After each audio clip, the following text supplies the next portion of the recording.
so we have studied flux, electric flux passing through different type of surfaces.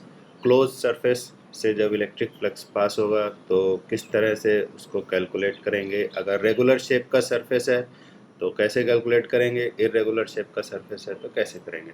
तो इसी को आगे continue करते हुए अब हम पहुंच जाते हैं गॉस लॉ पर। गॉस लॉ पढ़ने के लिए हम लोग पहले ही सॉलिड एंगल क्या होता है ये पढ़ चुके हैं, और flux passing through close surface कैसे कैलकुलेट होगा ये हम डिस्कस कर चुके हैं।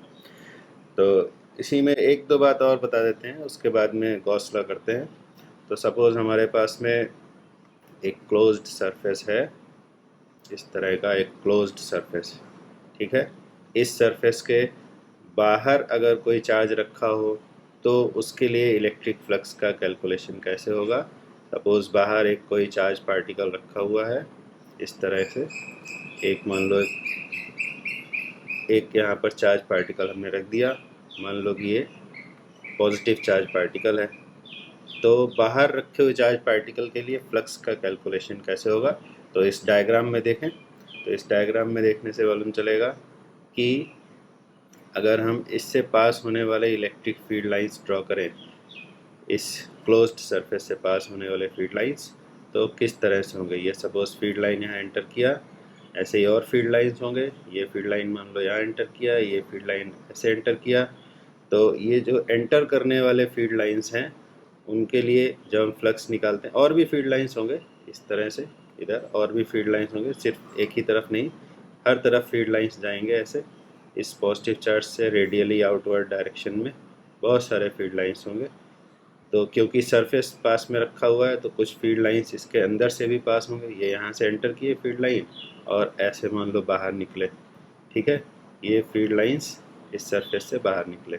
इस चीज़ को विजुलाइज करना है तो घर में जैसे तुम्हारे पास में घर में आलू आया होगा सब्जी में, तो आलू में ऐसे सीख को, अंदर झाड़ू की सीख को या कोई और दूसरी ऐसी पतली लकड़ी ऐसी चीज़ को ऐसे आर पार डाल के देख सकते हैं। तो उसमें देखने से तुम्हें क्या समझ में आएगा कि जो फील्ड लाइंस यहाँ पर जितने फील्ड लाइंस एंटर कर रहे हैं, ये यहाँ फील्ड लाइंस एंटर कर रहे हैं इन पॉइंट्स पर, तो इनकमिंग फ्लक्स इनकी वजह से होगा। इनकमिंग फ्लक्स मतलब क्या होगा कि फ्लक्स कहाँ से सरफेस में एंटर कर रहा है, ये इनकमिंग फ्लक्स वाले पॉइंट्स होंगे। तो ऐसे ही जब तुमने झाड़ू की सीख को एंटर कराया है तो वो झाड़ू की सीख बाहर भी निकलेगी, उस आलू से बाहर भी निकलेगी। तो बाहर निकलने वाला जो फ्लक्स होता है उसको हम कहते हैं आउटगोइंग फ्लक्स। तो ये वाले पॉइंट्स पर देखें तो यहाँ पर ये आउटगोइंग फ्लक्स है, यानी बाहर की तरफ फ्लक्स निकल रहा है। तो जैसा हमने पहले ही पढ़ा था कि इलेक्ट्रिक फ्लक्स कितना है ये कैसे पता चलता है, कि सरफेस के अंदर से नंबर ऑफ फील्ड लाइंस कितने पास हो रहे हैं। Actually number of field lines वाली बात बस एक समझने के लिए एक पिक्टोरियल रिप्रेजेंटेशन है, असली बात ये नहीं है। क्योंकि नंबर ऑफ फील्ड लाइंस तो इस पर डिपेंड करता है कि फील्ड लाइंस बनाई जिसने है वो कितने फील्ड लाइंस पास पास बना सकता है। एक गिवन स्पेस में कोई 2 ही फील्ड लाइन बनाएगा, कोई उतनी ही जगह में 10 भी बना सकता है।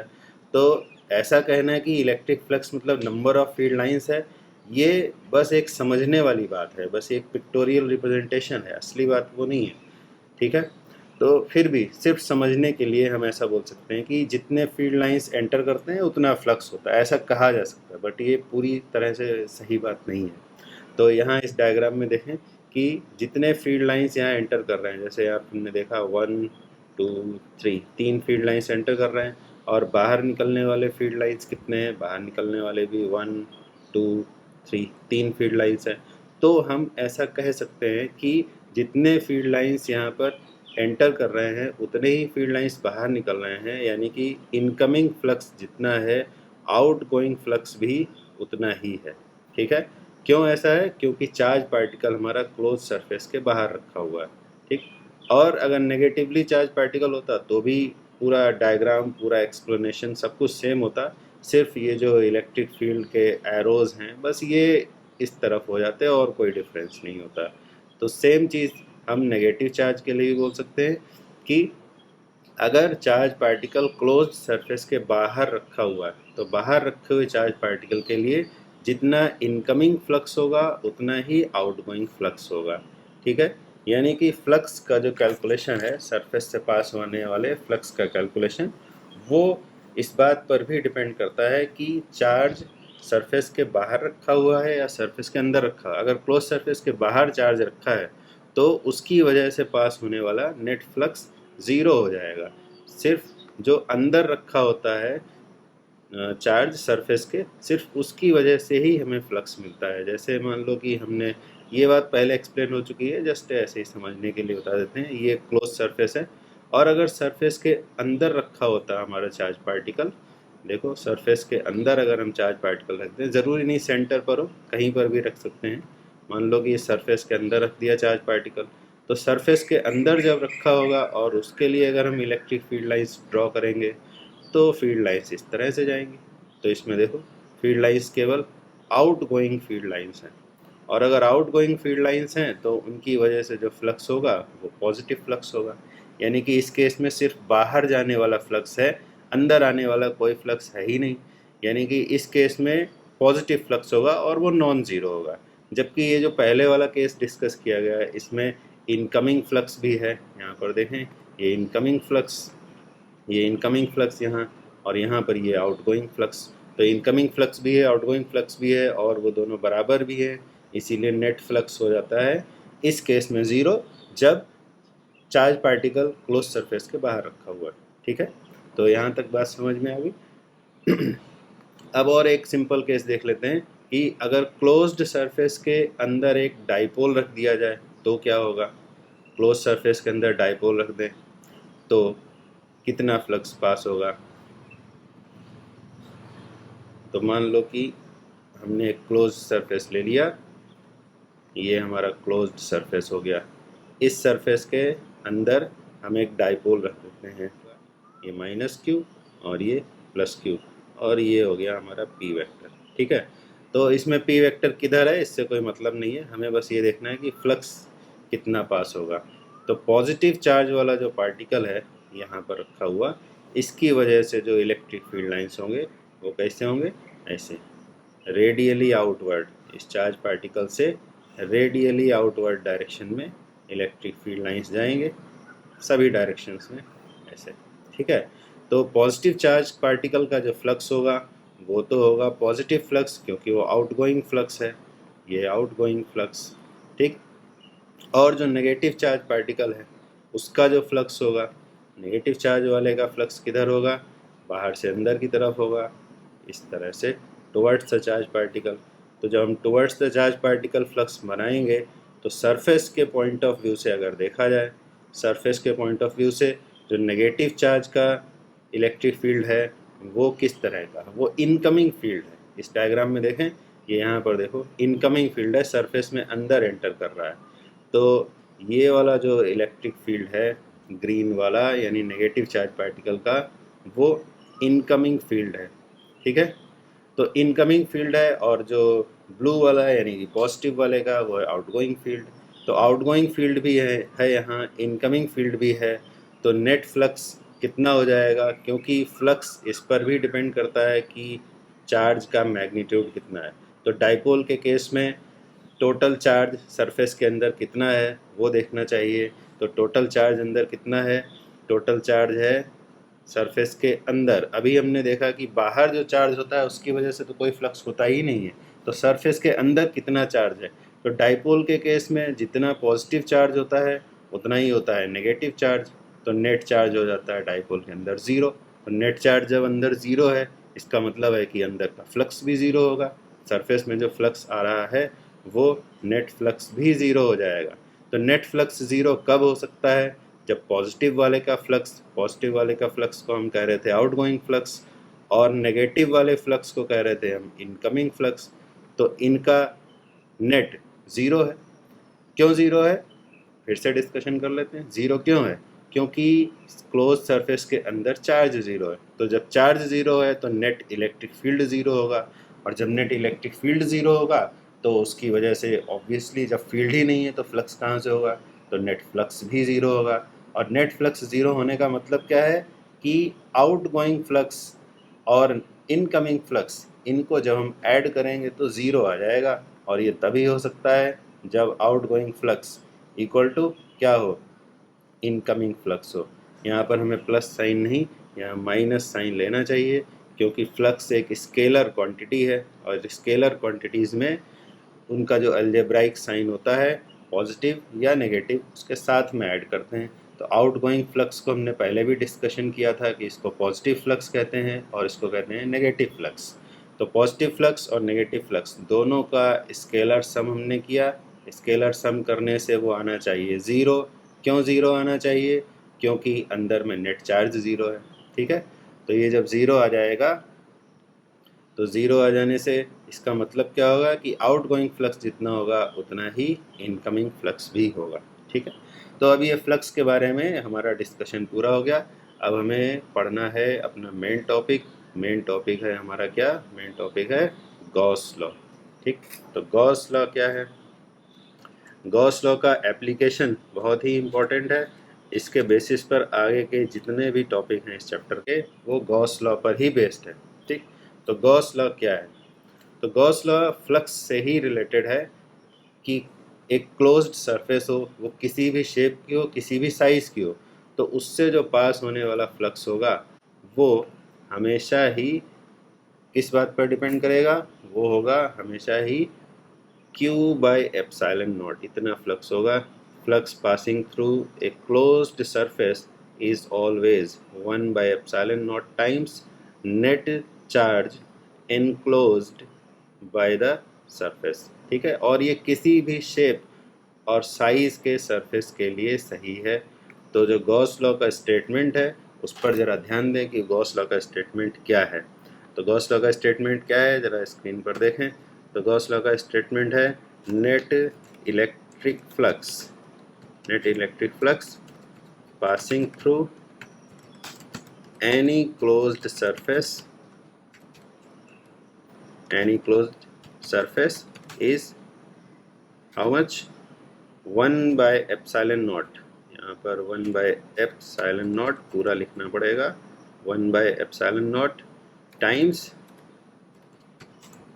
1 by epsilon not times the net charge enclosed by the Gaussian surface. अब ये गॉसियन सरफेस क्या होता है अभी बताते हैं। गॉसियन सरफेस, या जैसे स्टेटमेंट पे हमने क्लोज सरफेस लिखा है तो अभी वही लिख लेते हैं, बाद में उसको समझेंगे गॉसियन सरफेस क्या होता है। ठीक है, by the closed surface.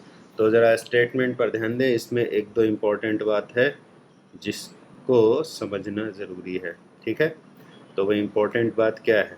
Important बात एक तो है कि क्लोज्ड सरफेस के साथ लिखा हुआ है एनी क्लोज्ड सरफेस। ठीक है, एनी क्लोज्ड सरफेस, ये इम्पोर्टेंट बात है।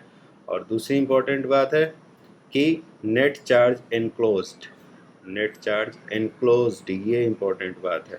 ठीक है, तो इसको समझ लेते हैं। इसका मतलब क्या है? एनी क्लोज्ड सरफेस का मतलब है कि सरफेस का शेप और साइज कुछ भी हो सकता है। एनी क्लोज सरफेस मीन्स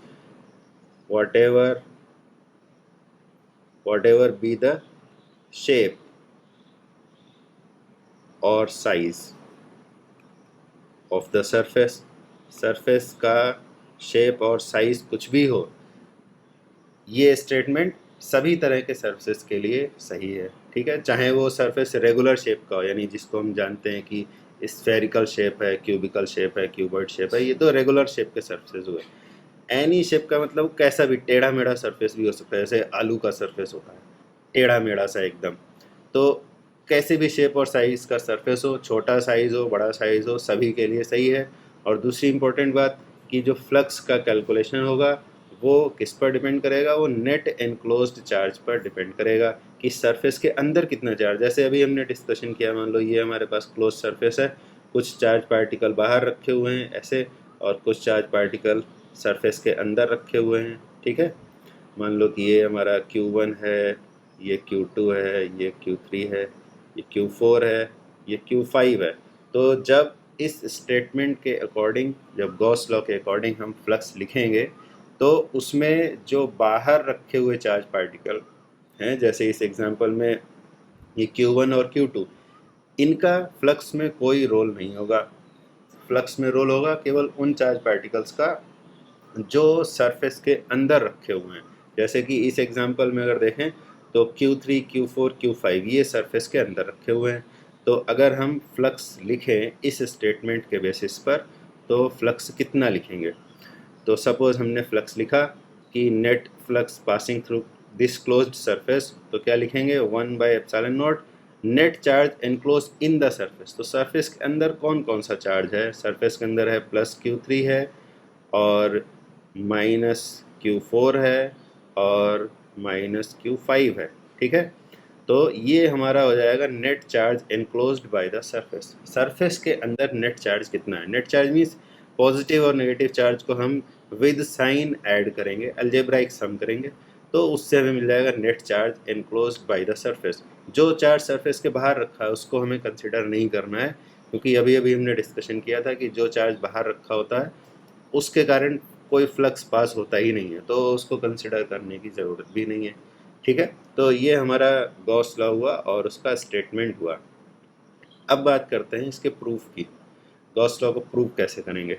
तो इसको प्रूव करने के दो तरीके हैं। एक तो जो हमने पढ़ा था स्फेरिकल सरफेस अगर हो तो उसके लिए हम आसानी से प्रूव कर सकते हैं, जैसे कि हमारी बुक में भी जो दिया हुआ है वो भी स्फेरिकल सरफेस के लिए ही दिया हुआ है। तो प्रूफ ऑफ गॉस लॉ करते हैं, proof of Gauss's law. So what is the proof for Gauss law? तो इसके लिए हम क्या करेंगे, एक रेगुलर शेप की सरफेस ले लेंगे। रेगुलर शेप की सरफेस जैसे कि एक स्फेरिकल सरफेस ले ली हमने, तो मान लो कि हमने ये एक स्फेरिकल सरफेस ले लिया। अच्छा, सरफेस के बारे में भी थोड़ा और डिस्कशन कर लेते हैं, इम्पॉर्टेंट है। तो जो सरफेस होता है जिसको हम कहते हैं गॉसियन सरफेस, ठीक है, गॉसियन सरफेस। तो गॉसियन सरफेस क्या होता है? गॉसियन सरफेस एक्चुअली ऐसा एक सरफेस है जिसका कोई प्री डिफाइंड शेप और साइज़ नहीं होता है, वो किसी भी शेप और किसी भी साइज़ का हो सकता है। ठीक है, तो इसको हम काम में लाते हैं गॉस लॉ का जब एप्लीकेशन होता है, जब डिफरेंट टाइप के चार्ज डिस्ट्रीब्यूशन होते हैं, कंटिन्यूस चार्ज डिस्ट्रीब्यूशंस, तो उनमें फ्लक्स का जब हम कैलकुलेशन करते हैं तो अपनी कैलकुलेशन की आसानी के लिए ऐसा सरफेस चुनते हैं कि कैलकुलेशन आसानी से हो जाए। ठीक है, इसका कोई फिक्स शेप और साइज़ नहीं है। अभी और आगे हम पढ़ेंगे तो अपने आप से क्लियर हो जाएगा कि गॉसियन सरफेस क्या होता है और वो कैसा होना चाहिए। ठीक है, तो पहले हम करते हैं गॉस लॉ का प्रूफ। तो गॉस लॉ को प्रूव करने के लिए हम ले लेते हैं एक रेगुलर शेप का स्फेरिकल सरफेस। तो सपोज़ ये हमारे पास एक स्फेरिकल सरफेस आ गया। मान लो एक हॉलो स्फेयर ले लिया, क्लोज्ड भी सॉलिड भी हो सकता है, फिलहाल हम एक हॉलो स्फेयर ले लेते हैं समझने के लिए। ये हमारा गॉसियन सरफेस है, या कह लो कि एक स्फेरिकल रेगुलर सरफेस है। गॉसियन सरफेस के बारे में इसके बाद में और डिटेल में पढ़ेंगे। तो इस सरफेस के अंदर सपोज़ हमने सेंटर पर एक पॉजिटिव चार्ज रख दिया, यहाँ पर सेंटर पर ही क्यों रख रहे हैं ये अभी समझ में आ जाएगा। प्रूफ जिससे हमारा इजी हो जाए इसके लिए हम सेंटर पर रख रहे हैं। तो ये हो गया हमारा पॉजिटिव चार्ज जो इस स्फेरिकल सरफेस के सेंटर पे रखा हुआ है। तो इस स्फेरिकल सरफेस के सेंटर पे जो चार्ज रखा है उसके कारण इलेक्ट्रिक फील्ड होगा। अब पॉजिटिव चार्ज है तो इलेक्ट्रिक फील्ड किस तरह का होगा? इलेक्ट्रिक फील्ड इस तरह से रेडियली आउटवर्ड डायरेक्शन में सभी डायरेक्शंस में जाएगा। ठीक है, ये हमारा रेडियली आउटवर्ड इलेक्ट्रिक फील्ड हो गया और इसकी वजह से इस सरफेस से पास होने वाला ये एक फ्लक्स होगा। ऑब्वियसली ये आउटगोइंग फ्लक्स है तो पॉजिटिव फ्लक्स होगा।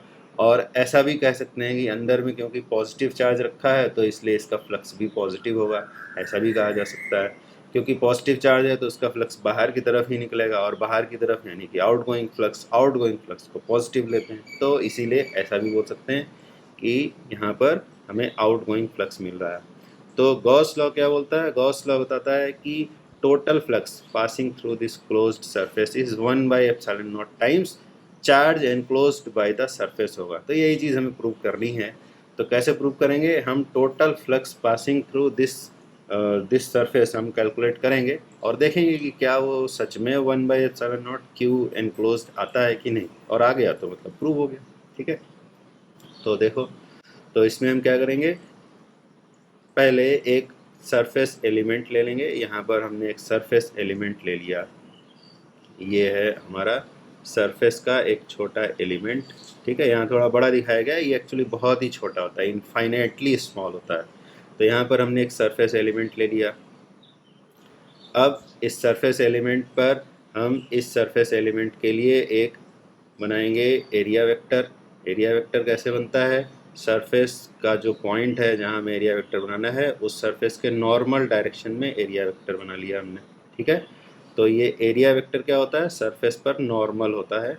तो अगर ये सरफेस एरिया था ds, तो यहाँ जो एरिया वेक्टर बना है उसका नाम हमने रख दिया ds वेक्टर, ठीक। और जो इलेक्ट्रिक फील्ड वेक्टर है वो है मान लो ई वेक्टर, ठीक। तो ये एक काम हो गया, पहला स्टेप। दूसरा स्टेप क्या होगा? दूसरा स्टेप होगा कि इस छोटे एरिया एलिमेंट से पास होने वाला इलेक्ट्रिक फ्लक्स लिखेंगे। तो क्या लिखेंगे? Electric flux passing through area element ds area element से कितना फ्लक्स पास हो रहा है। तो ये छोटा एरिया है तो इससे पास होने वाला फ्लक्स भी छोटा ही होगा, तो वो सपोज है d फाई। तो d phi is according to definition of electric flux E dot D S, देन ये हो जाएगा E ds cos theta. Theta is the angle between the area vector and the electric field vector at this given point. तो इस point पर angle between area vector और electric field vector कितना है? 0 डिग्री है। 0 डिग्री क्यों है? क्योंकि इलेक्ट्रिक फील्ड वेक्टर भी रेडियली आउटवर्ड डायरेक्शन में जाएगा और स्फेरिकल सरफेस है, तो इसके किसी भी पॉइंट पे अगर हम एरिया वेक्टर बनाएंगे तो वो एरिया वेक्टर भी सरफेस के नॉर्मल जब बनाओगे, तो ये हमें ऑलरेडी पता है कि स्फेरिकल सरफेस के किसी भी पॉइंट पे अगर हम नॉर्मल बनाते हैं तो वो रेडियली आउटवर्ड डायरेक्शन में आएगा। तो इसीलिए इलेक्ट्रिक फील्ड और एरिया वेक्टर के बीच में जो एंगल बन रहा है वो हो जाएगा 0। तो यहाँ हो जाएगा ई डी एस कॉस 0। तो अल्टीमेटली हमें मिलता है यहाँ पर ई डी एस। तो ये हो गया हमारा flux passing through small area element D S. हमें क्या करना है? हमें गॉस लॉ प्रूव करना है और उसके लिए पूरे सरफेस से कितना फ्लक्स पास हो रहा है ये पता लगाना है। तो अब हम आगे कैलकुलेट करते हैं। Therefore total electric flux passing through the closed surface, पूरे क्लोज्ड सरफेस से कितना फ्लक्स पास होगा। तो फाई कैसे पता चलेगा? We will integrate D phi को इंटीग्रेट करेंगे फॉर कंप्लीट क्लोज सरफेस। तो यहाँ पर ध्यान दें, इंटीग्रेशन के ऊपर एक स्पेशल साइन यूज़ किया जाएगा। क्या साइन यूज़ करेंगे? यहाँ पे एक सर्कल बनाएंगे और इसको फिल कर देंगे।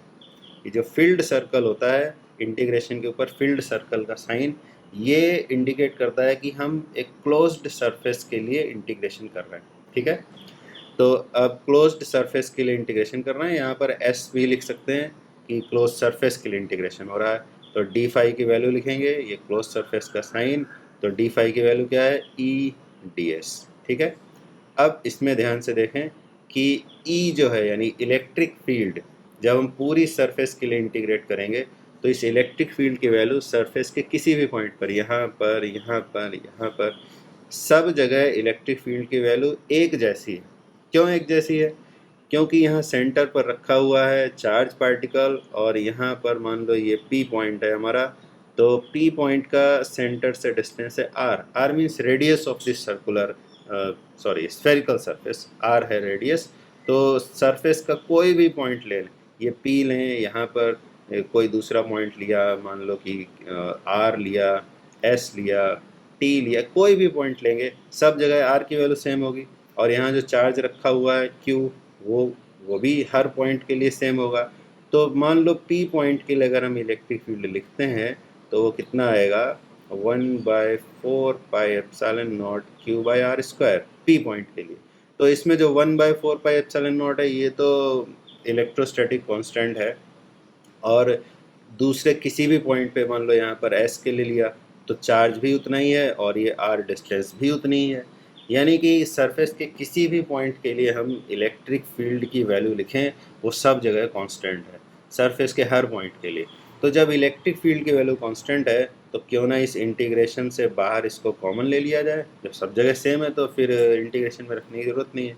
तो ई कॉमन आ गया सरफेस के अंदर, इंटीग्रेशन के अंदर क्या बचा, सिर्फ ds बचा, और ds का इंटीग्रेशन करना है पूरे सरफेस के लिए। तो ds क्या चीज़ था, ds था सरफेस का एक छोटा एरिया एलिमेंट था। तो अगर सारे एरिया एलिमेंट्स को हम इस तरह से ऐड करते चले जाएं, इंटीग्रेशन मतलब होता है ऐड करना, तो सारे सरफेस एलिमेंट्स को जब हम ऐड कर देंगे पूरे स्फेयर के, तो ऑब्वियसली पूरे सरफेस का स्फेयर हमें मिल जाएगा, पूरे सरफेस का एरिया, सरफेस एरिया हमें मिल जाएगा। जैसे कि फुटबॉल होता है, फुटबॉल में देखा होगा कि पैचेज रहते हैं ब्लैक कलर के, वाइट कलर के, या और भी कलर्स हो सकते हैं। तो एक पैच को मान लो तुम ds, तो बाकी सारे पैचेस का ds सबको ऐड कर दोगे तो हमें क्या मिल जाएगा, तो पूरे फुटबॉल का सरफेस एरिया हमें मिल जाएगा। तो जब पूरे फुटबॉल का सरफेस एरिया हमें मिल गया, तो इसका मतलब कि जब हम ds को इंटीग्रेट करेंगे तो इस पूरे स्फेरिकल सरफेस का एरिया हमें मिल जाएगा। तो स्फेरिकल सरफेस का रेडियस था r, तो इसका जब एरिया, पूरे सरफेस का एरिया लिखोगे तो कितना हो जाएगा, 4πr²। ठीक है। तो ये इक्वेशन 2 हमें क्या बता रहा है, इक्वेशन 2 हमें बता रहा है कि टोटल इलेक्ट्रिक फ्लक्स सरफेस से कितना पास होगा। तो टोटल इलेक्ट्रिक फ्लक्स हमने इतना निकाल लिया, लेकिन अभी वो बात रह गई, क्या ये 1/4πε0 Q 1/q times 1/ε0 times Q है कि नहीं है, ये हमें देखना है। ठीक है, तो इसमें अब E की वैल्यू सब्स्टिट्यूट करेंगे और पता चल जाएगा। देखो इक्वेशन 2 में E की वैल्यू लिखते हैं। E क्या चीज़ था, E था electric field at any point of the surface.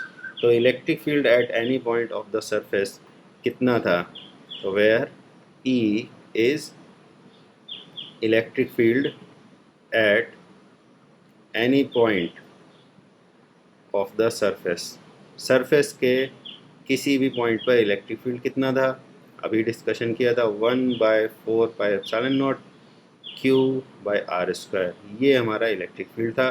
तो इस इलेक्ट्रिक फील्ड की वैल्यू को इक्वेशन 2 में सब्स्टिट्यूट कर देते हैं, तो देखते हैं क्या आता है फिर। तो इक्वेशन 2 से, from equation 2 what do we get, substituting the value of E 1/4πε0 Q/r² and here 4πr²।